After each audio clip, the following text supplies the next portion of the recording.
Hey everyone and welcome to Storytime. My name is Jake and today we are going to be looking at the subreddit r/idontworkherelady, where people tell us their craziest stories on when they got mistaken for being an employee at somewhere they didn't work.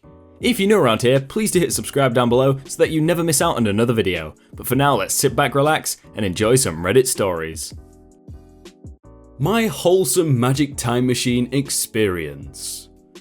If you've never been to Magic Time Machine, a strangely themed restaurant filled to the brim with wacky decor and odd-looking waitstaff, you're missing out.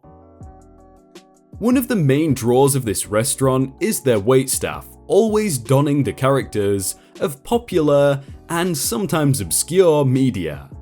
I've seen everything from Spider-Gwen to Jack Sparrow to Doc Brown. The staff looks and acts like their character, making for a very strange but entertaining experience. One of the cool features of this restaurant is that everyone is given an autograph book, and they can ask the staff to sign it for them. It just adds to the experience. Now, my story starts on my girlfriend at the time's birthday. This restaurant was her current favourite place, and that's where she wanted to eat. I know what you're thinking. It's a restaurant where everyone is in a costume. How could someone confuse you for staff? The answer? I'm a punk. We are talking the whole shebang. Green hair, spike and patch covered jacket, ripped up jeans, combat boots, piercings. I look as edgy as a 14-year-old who discovered scene music, and I love it. This current day, I was wearing my favourite pair of bright red ripped up skinny jeans, combat boots, and my dark grey battle jacket. As I was accompanying my partner to the salad bar, I heard a little voice from behind say, "Mummy, who is that?" To which the mother replied, "I don't know, you should go ask him." Needless to say, there was a small tug on my battle jacket and a little girl holding an autograph book looking up at me. In a sheepish voice, she asked what character I was and if I'd sign her book. So I did what every slightly narcissistic punk rocker would do. I knelt down, took her pen, signed her book, and told her I was a character from the future that nobody knew yet, and one day she'll find out. The child smiled and ran to her mother with the book, and when my girlfriend handed me my plate of salad, I could see it sink into the mother's eyes what had just occurred. I could see the shock in her eyes, and I quietly mouthed, "It's okay," and smiled at her. I enjoyed the rest of my night getting absolutely roasted by my girlfriend and her friends, but I felt pretty dang cool. I'm actually just sat here smiling because that was actually such a wholesome, nice story. I really like that. Thank you for whoever posted that. I guess you're right. I'm a lazy, privileged woman. Not all illnesses are visible. Not all chemotherapy patients lose their hair. Don't assume anything about anyone. Okay, now that I've gotten that out of the way, let me tell you about my recent Karen in the Wild interference. So, as previously mentioned, in another post of a more epic I Don't Work Here lady, I am a plus-size woman who happens to teach, important later, takes chemotherapy, and is in serious pain 24/7. But I'll be damned if I will let that ruin my life or make me housebound. So, a week ago yesterday, I was in Boston, Massachusetts with a couple of friends. It was amazing, and even though two of us are best friends, ADA compliance needs, we managed to do a whole lot during our trip. We have some great friends who went slower for us, looked for places for us to rest, pushed us in our wheelchairs when needed, and didn't make us feel like freaks. I digress from my Karen story, but it's important that I say this, to let you know I was in a chipper mood most of the time. We get to Logan 3 hours early. Totally unnecessary, but a friend was worried. I needed a wheelchair, and the staff kindly got us one. They pushed me to our terminal, and I asked if it would be okay for them to leave me with it since we were so early. They really aren't supposed to leave it, but kindly they did. My friends pushed me around, and we got something to eat, did some touristy window, and waited for our flight. The time came, and we were first to board due to my wheelchair status.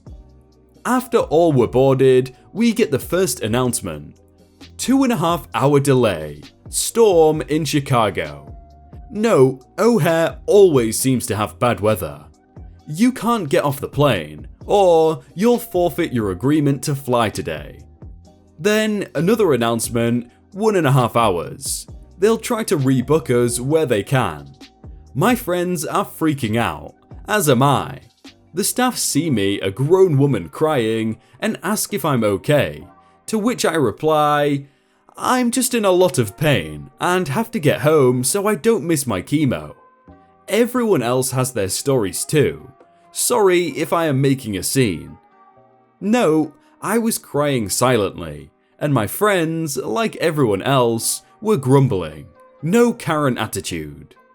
My chemo has to be on time or I get worse, and become stiff as a board with horrible pain. Being cramped in a 737 sucks for all. The staff come back to us several times, trying to get me home any way possible. There were several others who went to other seats trying to rebook their flights as well. We were not alone. They came back so many times to all of the people they could because we ended up with a 6-hour delay, royally messing up so many people's plans. The storm hit Chicago and made its way to Boston while we sat. Not cool, Mother Nature, not cool. Apparently, due to the number of times they came back to us, and regardless of the fact they were also working with others, Karen got in her tiny little head that we somehow worked for American. Maybe it was our amazing abilities to use our phones and the app to get text updates. Maybe it was our fault for taking the water when they gave it to everyone else. I don't know. About hour 3, I had to move. We were allowed to move freely as we were on the ground.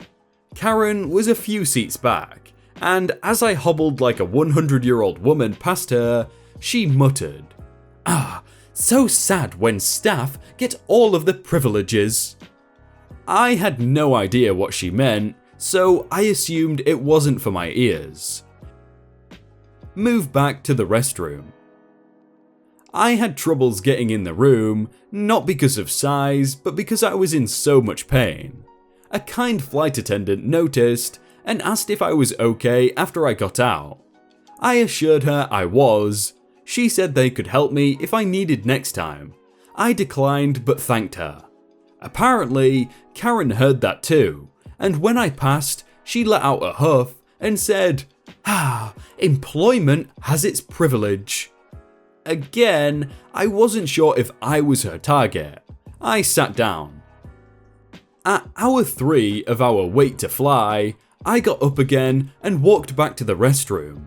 I didn't need it, so I washed my hands. The flight attendant said I looked like I needed some water. Would I like some? I gratefully took it. No, they had served water 2 times already to everyone. Not wanting to hold the line up any further, I walked back to my seat with the tiny half glass. Karen said, "Look, they give each other special treats." This time, I know it's about me. I respond, "I am unsure what you mean. People are buying snacks, and if you ask, you can get water too." She just huffed. I sat down. 2 minutes later, they offered water to everyone else again, and Biscoff cookies. After hour 6, we took off. Some in the cabin cheered. I had tears going down my cheek. I might make it. We get off flight number 1, and there was a delay in getting my wheelchair, even though they knew it was needed and called when we landed. No big deal. The staff were gracious and made sure that I had a seat, even requesting a man move out of the handicapped chairs for me. Karen saw this. Her next flight gate was in the same area. She looked and pointed, but O'Hare is so loud I couldn't hear her. My wheelchair came and took me to my gate, several down and around the corner. I tipped the guy as I always do, because I sincerely couldn't walk that distance. Karen actually got up, walked over to me and said, "Well, aren't you just the Queen of Sheba?" My friends weren't around me at this point, and the guy who pushed me to the gate had long gone. I looked her dead in the eye and said, "Not even close. I am a severely disabled person who can't walk. I guess you can relate. You're severely ill too, I'm guessing." Her mouth opened wide and she covered it dramatically. She then returned my volley with one of her own. "You're not disabled, you're just fat. Fat, lazy employees get special attention, I guess. Humph."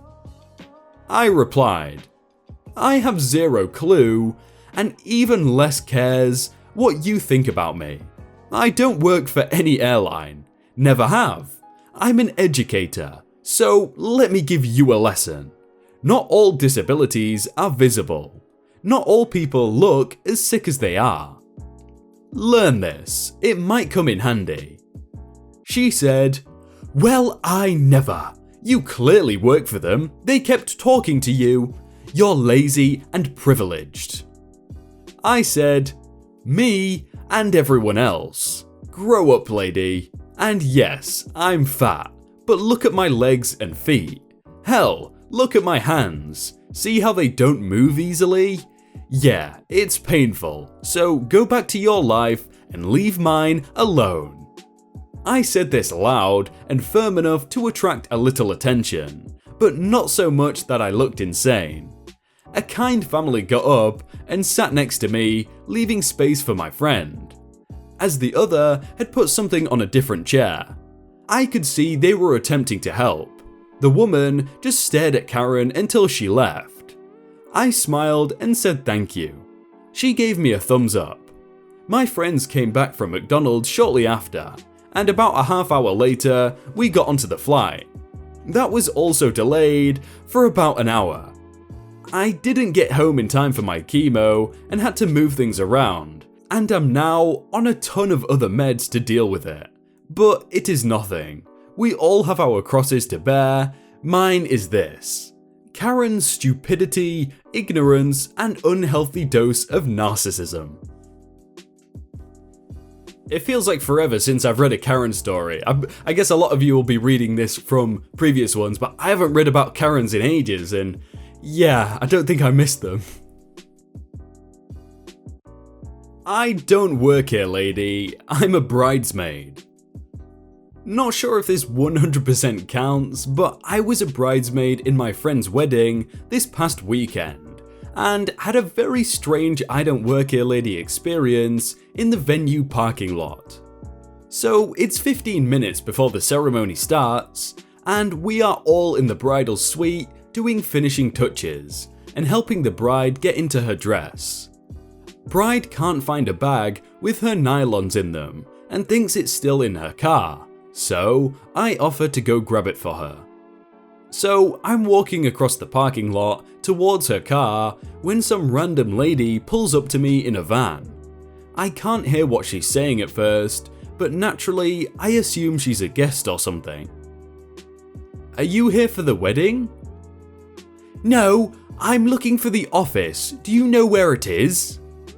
No, I'm a bridesmaid. My friend is about to get married here, so I'm pretty sure the venue's closed to the public." "Oh, well, do you know if I can still get lunch here if there's a wedding going on?" "I have no idea. I don't work here, but my friends have rented out the whole place for their wedding." She continues to barrage me with questions about where the manager is, if she can eat there, etc. even though I have made it clear that I don't work there and there is a wedding about to start. Keep in mind, I'm in full hair and makeup, wearing a lilac bridesmaid gown. I could not look anything less like an employee.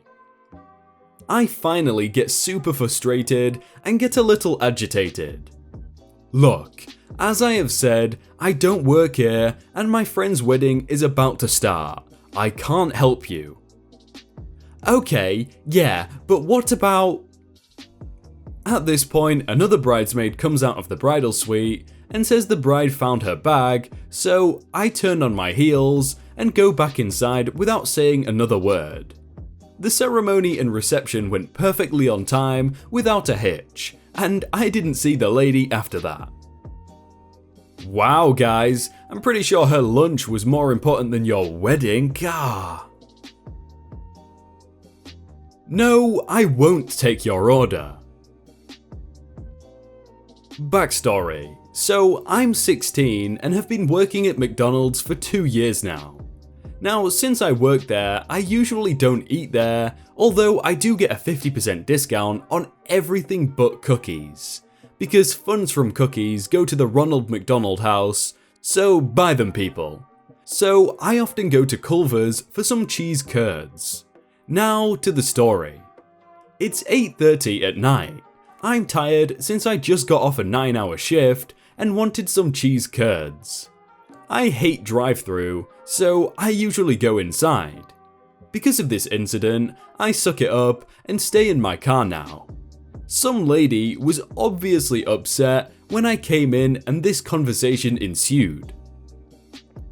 This is somewhat an entitled parent, but I thought this story belonged here instead, but I'll call her Karen. The cast. Me, customer, Karen, kid, QK for quiet kid. How much longer am I gonna have to wait to order? Is this a regular occurrence? I'm sorry? My son is hungry and wants some dinner, so can you please ring us up? I'm sorry lady, we're at Culver's. My uniform is for McDonald's. I have an M on my hat, not Culver's. You guys should stick together. You're all fast food joints. Mom, there is a lady at the counter. Quiet down, QK. Now, Alex. I had my name tag on and was in full uniform. I want to speak to your manager. I left because I was too tired to deal with this and didn't care for this type of attitude, so I ended up going to the nearest McDonald's for some fries, which has another story of its own. Sorry it's not very eventful, I just wanted some food and to go home. When she said, "Oh, I want to speak to your manager," I was kind of expecting him to go, "Oh yeah, just follow me," and then walking all the way to McDonald's, but if you're tired, yeah, I guess I'd probably do that too. Hey everyone, I hope you all had a really good day and that you enjoyed that video. If you want to check out some other videos, then click on screen right now or check out the playlist down below. If you enjoyed that video, then please do leave a like. And if you want to submit your own stories, then you can do so by joining the Discord in the top link in the description. But thank you so much for watching and I will see you very soon.